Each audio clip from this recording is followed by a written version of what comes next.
Oi, gente, olha eu aqui novamente. Hoje a gente vai falar sobre citologia. Citologia é o estudo das células, e aí uma parte básica da célula, todas as células elas têm membrana e citoplasma. A membrana, que é essa região aqui, ela divide a parte intracelular da parte extracelular. Esse todo rosado aqui é o citoplasma. É onde ocorre a maioria das reações, vão ocorrer aqui no citoplasma. E aí, se a gente tiver uma célula eucarionte, essa célula eucarionte vai ter núcleo, que é onde vai estar material genético. Nem todas as células têm núcleo, lembrando que as células procariontes, elas não têm núcleo. Mas será que é só essa a diferença? Ter núcleo e não ter núcleo, a diferença entre uma célula procarionte e eucarionte? Não. A gente tem mais diferenças. As células procariontes, elas são células muito simples. Elas são as primeiras células que surgiram no planeta, elas têm uma estrutura mais rudimentar. Ela está presente nas bactérias e nas arqueas. Os seus componentes ficam soltos no citoplasma, ou seja, ela não tem um núcleo. E aí esses componentes que ficam soltos no citoplasma a gente vai chamar de plasmídeos de cromossomos bacterianos. Na região onde fica esse plasmídio, esses cromossomos bacterianos, a gente chama de nucleolo. Apesar de não ter um núcleo, ela tem uma região que a gente chama de nucleolo. Ele tem uma organela que a gente chama de ribossomo e algumas células procariontes podem apresentar parede celular. Não são todas as células procariontes que têm parede celular, mas algumas podem apresentar e quando elas apresentarem essa parede celular é de peptídeo glicano. Todos os seres procariontes são unicelulares, mas eles podem viver juntinhos, formando colônias. Além das células procariontes, a gente tem as células eucariontes. Aí as células eucariontes elas são bem mais complexas, elas surgiram depois, ela tem uma estrutura muito mais complexa. Elas são as células presentes em vegetais, fungos, animais e protistas. O material genético dessas células fica lá dentro do núcleo, então ela tem um núcleo, e se ela tem um núcleo, ela tem uma membrana que separa esse núcleo do citoplasma, e essa membrana nuclear chama carioteca. Tem organelas membranosas, o ribossomo das eucariontes é um ribossomo 80S, e ela também tem mitocôndrias. E aí todos os organismos que têm células procariontes são seres pluricelulares. As células eucariontes, elas podem ser células animal ou célula vegetal. A célula animal tem lisossomo, centríolos, e ela tem uma reserva de carboidrato em forma de glicogênio. Então, a gente reserva glicogênio. Já a célula vegetal, ela tem cloroplasto, tem um vacúolo central bem grande, tem uma parede celular composta por celulose e elas reservam carboidrato na forma de amido. Então, os vegetais reservam amido, os animais reservam glicogênio. O citoplasma, que é essa região aqui meio amarelada, não sei definir essa cor aqui. Ele é meio, a gente fala que é uma região meio gelatinosa. Ele é um fluido citoplasmático e ele é composto por água, proteínas, sais minerais e açúcar. É nessa porção da célula que vai ocorrer a maioria das reações do organismo. E o citoplasma ele está entre o núcleo e a membrana plasmática. Então, ele bem ali no meio mesmo da região da célula, é a região onde está o citoplasma. O citoesqueleto ele é uma estrutura de sustentação, então ele mantém a forma da célula, ele também faz transporte intracelular e os citoesqueletos podem emitir pseudópodes, que são falsos pés, mas eles auxiliam na mobilidade das células. A nossa membrana plasmática, a gente chama de dupla camada de fosfolipídios. Então, toda essa região, todas essas cabecinhas, essas bolinhas rosas, são fósforo. E aí, para dentro dela, que são as perninhas, são os lipídios. Os fósforos são regiões polares, e aí esse fósforo que está tanto para dentro quanto para fora da célula, a região fora da célula e dentro da célula tem essa região polar, que são essas cabecinhas desses fósforos. No meio a gente tem os lipídios, e aí os lipídios eles são o que realmente separa o meio extracelular do meio intracelular.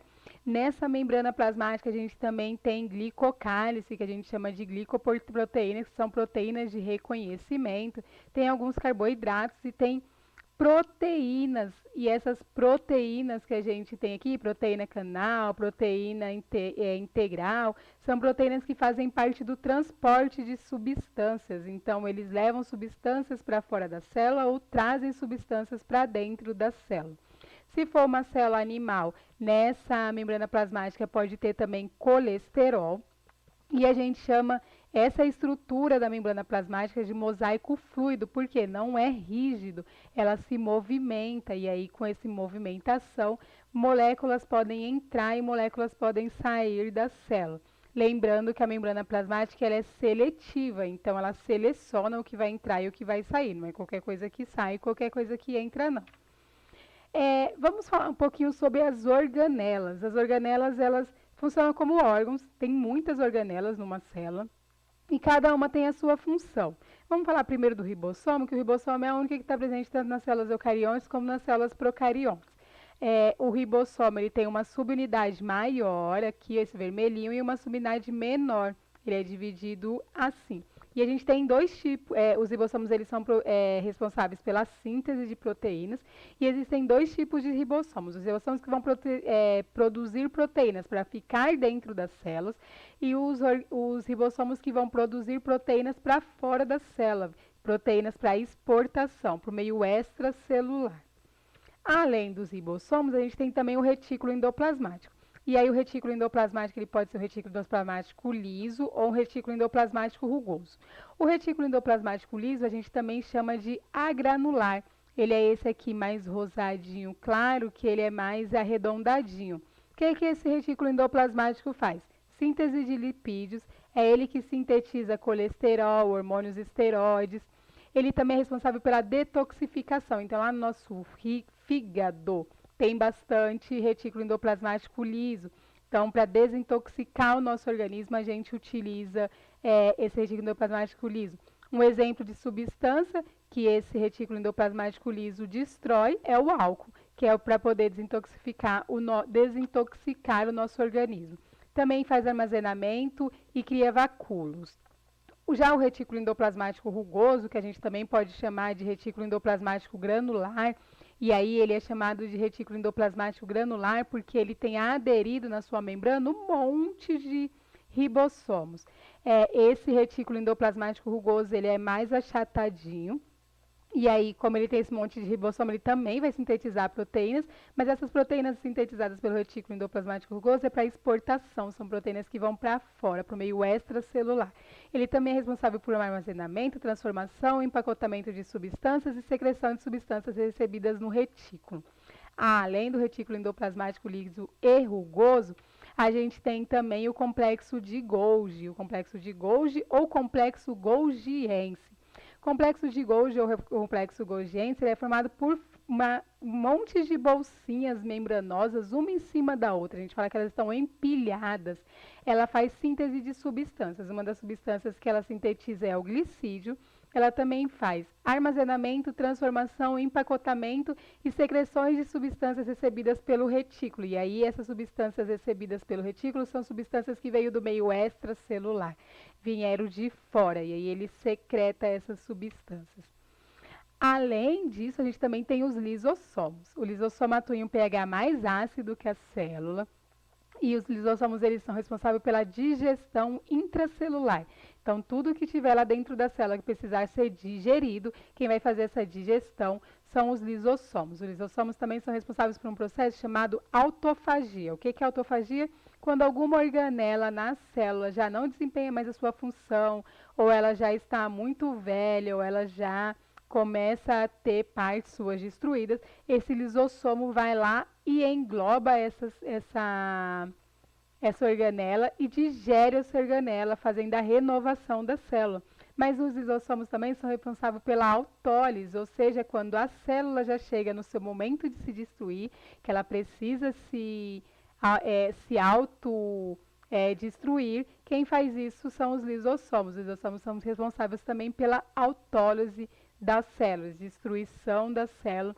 E aí todos esses componentes que o lisossomo vai fazer gestão, eles são reciclados e novas células vão utilizar tudo isso. Uma outra organela importantíssima é a mitocôndria. A mitocôndria, ela faz respiração celular, e quando ela faz essa respiração celular, ela produz uma molécula chamada ATP. A ATP é uma molécula energética, então a mitocôndria é responsável pela produção de energia. As mitocôndrias têm DNA próprio e as mitocôndrias, elas são sempre uma herança materna. Toda mitocôndria que a gente tem dentro da gente foi mitocôndrias que foi nossa mãe que enviou para a gente. Só as mães enviam mitocôndria para os seus filhos. Existe uma teoria que é da endossimbiose. Como que é essa teoria? Ela fala que as mitocôndrias, antes de serem uma organela, ela era um organismo procarionte. E aí esse organismo vivia lá em simbiose com a célula. E aí esse organismo procarionte resolveu entrar dentro da célula e viver uma relação mutualística, onde os dois saíam em vantagem, os dois ganhavam com isso. Quais são as evidências para que essa teoria, para o embasamento dessa teoria? Primeiro, é que as mitocôndrias têm um DNA circular, assim como as células procariontes. Depois, porque ela tem um ribossomo 70S, assim como as células procariônicas, porque as células eucariontes têm ribossomo 80S. E ela tem a presença de uma membrana dupla. Vou mostrar uma imagem para vocês aqui, para vocês verem sobre essa endossimbiose. Então, a gente tinha aqui as mitocôndrias, que era um ser procariônico. Essa mitocôndria estabeleceu relações de simbiose com a célula, entrou dentro da célula. Quando ela entrou dentro da célula, aqui nesse momento, ela aderiu também à membrana da célula. Então, por isso que acredita-se que ela tem duas membranas, a membrana dela e mais a membrana da célula que ela aderiu quando ela foi entrar dentro da célula. Além da mitocôndria, existe uma outra organela, que é o cloroplasto, que também acredita que o cloroplasto entrou dentro das células vegetais através da teoria da endossimbiose. E aí, falando em cloroplasto, os cloroplastos, eles têm clorofila, e essas clorofilas, elas são responsáveis pela fotossíntese. A gente vai falar de fotossíntese numa outra aula, mas aqui a gente tem a estrutura de um cloroplasto e a gente tem esse monte de moedinha, um em cima do outro, bem bonitinho, bem fofinho os cloroplastos. Uma outra organela que a gente tem são os centríolos, e aí os centríolos estão presentes em células animais, eles são responsáveis pela divisão celular. Lembra lá da meiose e mitose? A gente vai falar disso ainda. Mas os centríolos parecem um monte de canudinhos, um junto com o outro, formando um círculo. E os centríolos, além de participar da divisão celular, movimentando os cromossomos, a gente vai ver isso lá, eles também formam cílios e flagelos, e esses cílios e flagelos também são responsáveis pela mobilidade da célula. E aí estamos chegando ao fim, a gente tem os peroxissomos. Os peroxissomos, eles metabolizam água oxigenada. Então, dentro dos peroxissomos tem catalase. Lembra? Enzima termina com ase. Terminou com ase é enzima. Então, a gente tem a enzima catalase, que degrada a água oxigenada em água oxigênio, porque a água oxigenada ela pode ser tóxica para o organismo, né? Para a célula. Então, elas degradam essas células. Era isso que eu tinha para falar para vocês. Muito obrigada pela atenção. Vai ter um texto lá no Teams para vocês lerem também, um texto base. E, além disso, façam as atividades. Muito obrigada e nos vemos nas próximas aulas.